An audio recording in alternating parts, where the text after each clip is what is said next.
What if the next truly immersive open world isn't from Rockstar, Bethesda, or even Ubisoft? What if it's from the studio behind Black Desert Online?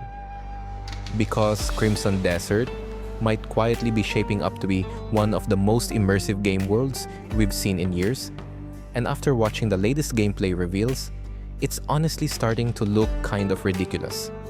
We're talking about a massive world, dynamic combat, crazy traversal mechanics, and systems layered on top of systems. But the big question is Crimson Desert just another ambitious open-world RPG? Or could it actually deliver one of the most immersive worlds in modern gaming? Let's break it down. One of the biggest things getting attention right now is the size and density of the world. Developers have said the map is larger than Red Dead Redemption 2 and at least twice the size of Skyrim. But more importantly, they say the focus isn't just size. The goal is a world that's incredibly interactive. That means activities everywhere: fishing, cooking, hunting, crafting, climbing cliffs, exploring ruins. Basically the kind of sandbox systems that make a world feel alive instead of just big.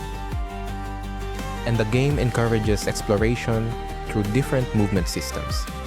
You can travel the world on horseback, gliding through the air, climbing cliffs, using a grappling hook, even riding dragons or other creatures. When open worlds give players freedom of movement, exploration naturally becomes more immersive. And Crimson Desert seems to be leaning heavily into that philosophy. Another reason the game could feel immersive is how many gameplay systems are layered together. Combat alone looks extremely deep.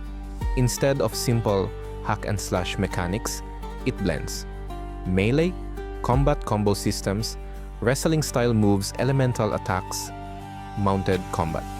Some gameplay clips even show players grabbing enemies, throwing them, and chaining attacks together in ways that look closer to a fighting game than a traditional RPG.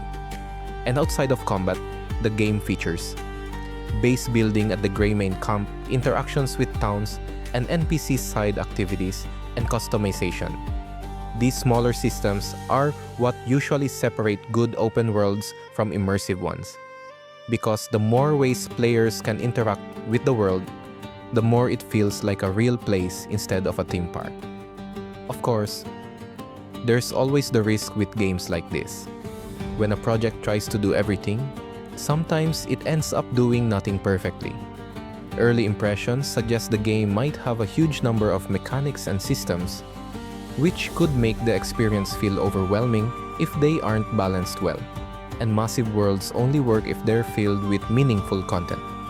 Otherwise, you just end up with a giant empty map. So the real test will be whether Crimson Desert can turn all these ideas into a cohesive experience.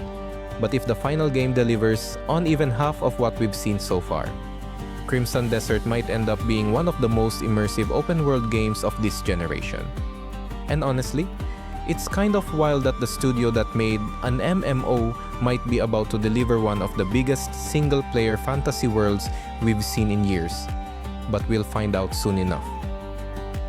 Crimson Desert is currently scheduled to release March 19th, 2026 for PC, PlayStation 5, and Xbox Series XS.